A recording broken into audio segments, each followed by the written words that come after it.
Hey folks, planning to tournament this morning.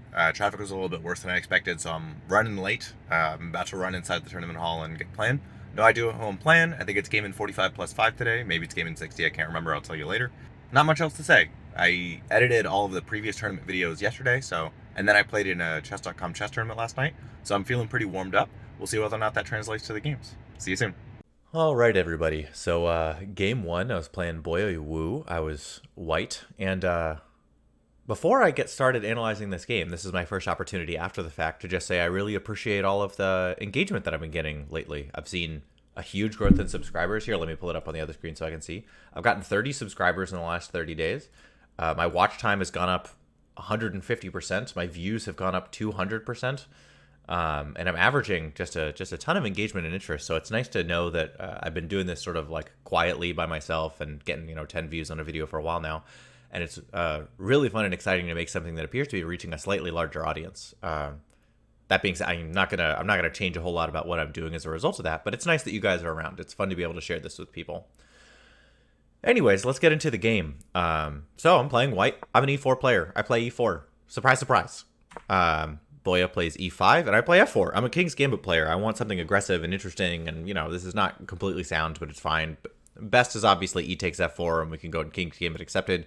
King's Gambit declined is actually not the best in the world, and I suppose this isn't really the King's Gambit declined. Maybe I've played something like F5 here, which I think the computer is going to tell me is awful. Yeah, because that allows Queen H4 check, so obviously I can't do something like that. So I guess the Gambit stands for the time being. Now, the best moves, according to the computer, are D3, D4, and Knight C3, but I didn't play any of those because I'm not super familiar. I don't get to play people in the King's Gambit that much, and even when I do, I don't really see people declining it very much. Pretty much everyone just goes, it's a free pawn, he must have screwed up. So I played the Knight F3 setup, which is, pretty normal. Now, if you see E takes F4 here, now we've transposed into the Fischer defense. The Fischer defense is E4, E5 here, takes, Knight here, and then D6. So obviously that's the same set of moves, just in a different order. But my opponent doesn't do that. They don't take, and in fact, they don't take here for a very long time, and that's the only good move in this position. My opponent plays Knight C6, which I think is the second best move, and the computer already says that I have an advantage now, just because I have better control of the center. This D6 pawn is sort of like meekly out there, like it's going to be hard for him to develop his king side. So I play Bishop C4, which is another fine move. It's okay. No huge things here. It's still allowing my opponents to play here and sort of transpose into a Fischer defense. But they don't. They play Knight F6 and they just keep going. And so now the computer wants me to play D3, which is what I played. Basically, it says, okay, solidify your center. You're going to have to defend this pawn. Moving the queen out is probably not the greatest move in the world. I suppose you could move your knight here is another way to defend this pawn, but none of those are really solving the problem. You could play Knight C3, and I think Knight C3, if I had to guess, is probably the second best move, and indeed it is. But it doesn't really make a difference which one you play, and I wanted to play the one that allows me to eventually get this bishop out. My opponent plays Bishop G4, which I don't really mind, and somewhat surprisingly, okay, so the two things the computer wants me to play here are castles or H3. Now, most of the time playing H3 is wrong, and most of the time I kind of play H3 anyways, which is dumb, but it's like what I know and what I'm comfortable with. There are some times when playing H3 is just absolutely terrible, but in this particular position, it's totally fine, especially because there isn't a pawn here that I have to worry about. So I do, in fact, play H3. My opponent takes, and I take back with the queen. And then my opponent plays Knight D4, which forks this pawn and this queen. So there's only one move that defends them both without giving up my queen, which is to go here. And the computer's like, it's your only best move. And it's like, yeah, the one that saves the queen and the pawn. Surprise, surprise. Now, sometimes I actually don't even mind. Like, you've seen games that I've played before where I just let my opponent take all these queenside pawns, because if I can sort of get this side of the board having stuff happening, then I don't really care what's happening to these pawns. But in this game, I figured, it's not like I see something that I get to do as a result of allowing him to take this pawn, so I don't want to allow my opponent to do that. In particular, the fact that this f-file isn't open means the queen is less threatening than it otherwise would be. So my opponent plays Bishop E7, getting ready to get castled. I was sort of surprised because I would have expected castle's queenside in this position, because I've got all this stuff going on over here, and maybe we can get a symmetrical position where I have slightly more going on, but they'll be able to cause a weakness in my pawn structure, and it's actually a surprisingly boring position for a King's Gambit. Nonetheless, I play Knight C3. I keep wanting to get my pieces out because, my opponent has, 1, 2, 3 pieces out, sort of a grab of the center, and so I've got a couple things here, but they traded off one of my active pieces, and I need to continue to get out and develop. So my opponent castles, and I considered castling here. That's certainly something that I thought about doing. But what I really thought is, I want this knight out of here. This dark square bishop ends up not mattering a ton in typical attacks in this position, but the light square bishop matters a lot. So I was like, okay, let's play bishop e3. I can castle queenside. I can castle kingside. Like, I've got all the options in the world. And when this happened, my opponent played knight c6. He was just like, yeah, I don't want you to take and mess up my pawn structure, and it doesn't matter that I'll be kicking the knight. Like, stuff will be happening here. Now, the computer already loves what's going on here, and it suggests two moves which are good. One is it suggests f takes e5, and that's something that the computer is going to suggest for a long time in this position. In fact, I think it started suggesting it several moves ago. But it's going to suggest that I play this f takes like over and over now, where it's basically like, you've already developed this bishop. You don't want to have to move it again.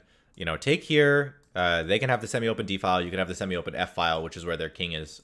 So that seems better for you. I played what is the second best move, which is castling. You know, I moved all these pieces out and stuff. I'm happy to have an opposite sides castling game. I feel like I'm getting the attack as white. This seems good for me. Now, my opponent in this position probably should recognize that this light square bishop is going to matter here and play something like knight a5. That takes away the two squares that the bishop would go to. It's blocked here. If I go there, the knight can take here, and here, obviously, it just gets taken. So I guess if my opponent played knight a5, my only thought is maybe I can go here. But then with c6... bishop a4, and then b5. I'm basically just allowing my opponent a bunch of extra tempi against my pieces for no benefit for myself. So really, I should probably just move back, accept the takes, move my king over, and have to play without this light square bishop. However, my opponent doesn't do that. They play a6 because they don't want this pin to happen, I suppose. And I think they also thought, I do want to get rid of this bishop, but I want to do it by playing b5. They basically are like, it's opposite sides castling. I'm just going to come get you, which this position isn't that dissimilar from a Sicilian, except there's no open C file. You know, I'm pushing over here, they're pushing over here. You know, who's going to get to the king first? So I play a move that the computer does not love. The computer wants me to go here and just say, look, you're going to get the opportunity to preserve your bishop. Your opponent could play knight a5 at any moment still, so you should have a place to tuck your bishop away. But I said, no, this looks like my opponent's pushing and I'm pushing, and I've already gotten h3 and f4, so I want to keep moving. I play g4. Computer doesn't love it, but it's fine. My opponent pretty predictably plays b5, and I have a few options here. There are actually some pretty interesting ones. So one is to play bishop b3. One is to play f takes e5. So for example, takes.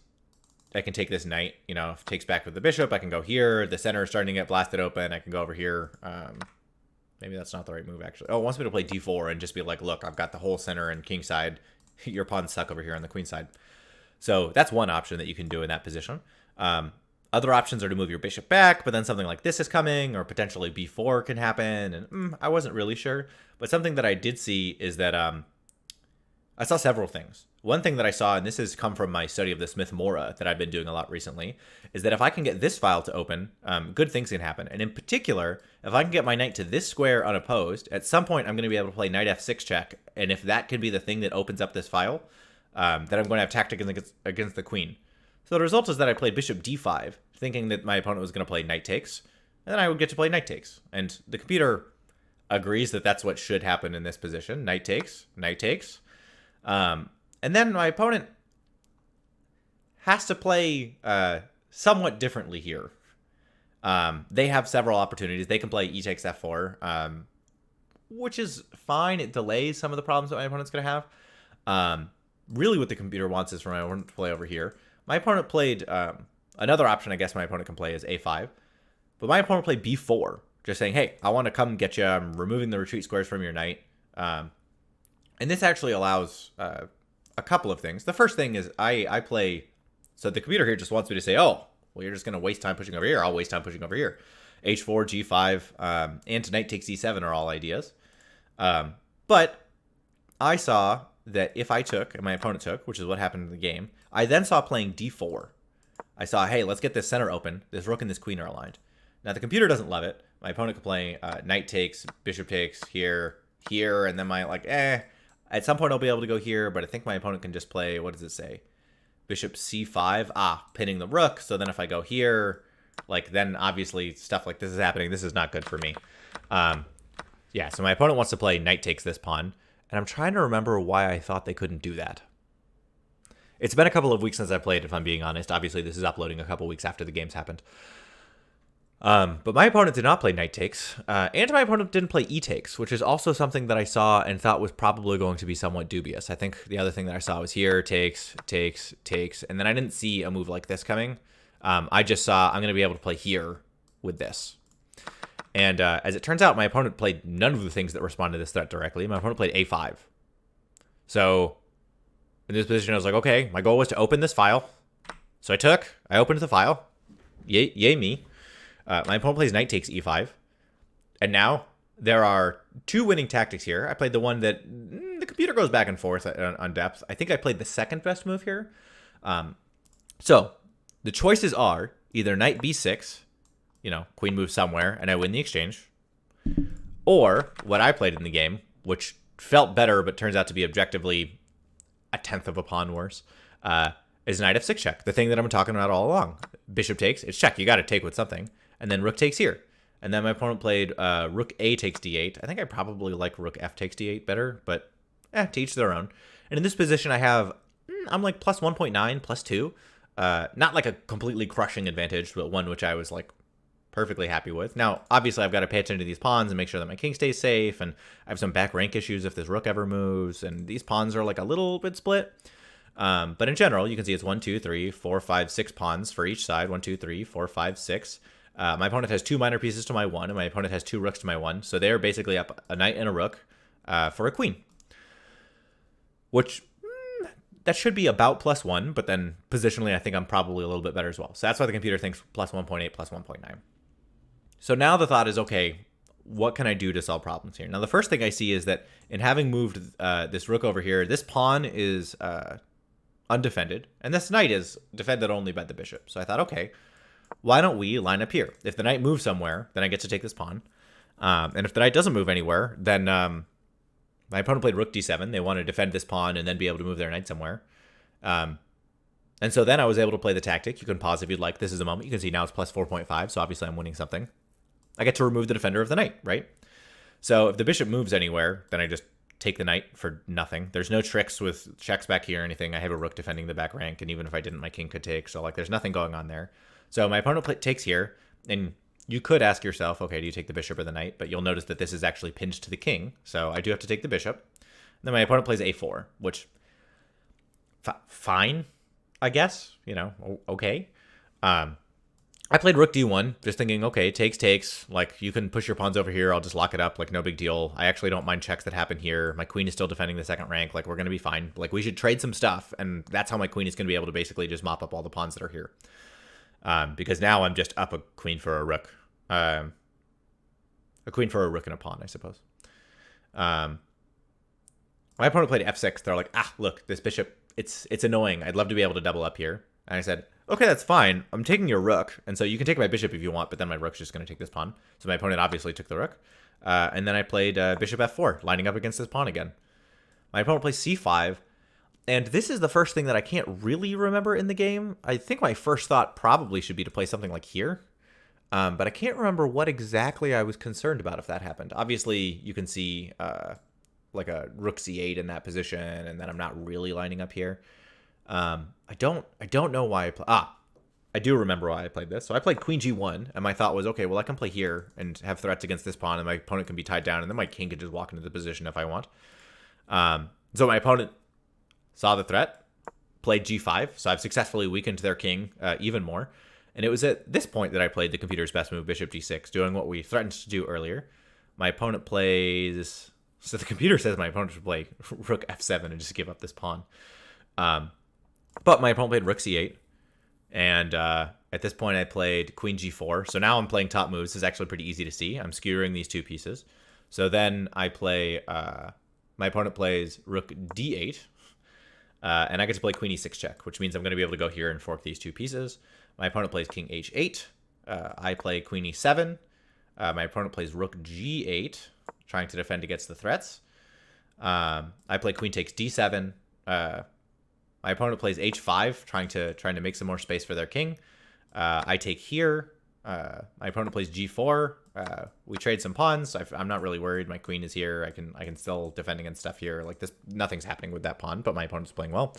And I played bishop d4. And it was at this point that my opponent had resigned. Obviously, like I'm threatening against this pawn. If my opponent plays they can't move here. You know, if they go here, I can just check and then do the play the takes again. So like if they move up, I can just play check. They go back. I play check here. They go here, and then probably something like this is mate. So they're resigned at a point where it is in fact force mate. In fact, I think the computer will give it mate in 8. Apparently the best move is rook g6, but if they play rook f8 or rook g5, it's mate in 6 or mate in 4. So they're getting mated in short order regardless. Okay, and if we take a look at the game review, we can see I played 88.5. My opponent played 73.6. I played 2 great moves, and those great moves were rook takes d8, so taking the queen, and then also g5, winning the piece with the bishop, so that's totally fine. And I played 1 mistake, which is when I played d4, which turned out fine. Like I calculated a bunch of stuff, and then the stuff that I calculated happened, but there were a bunch of better responses than the ones that my opponent played to this move. I think they just didn't see the poison.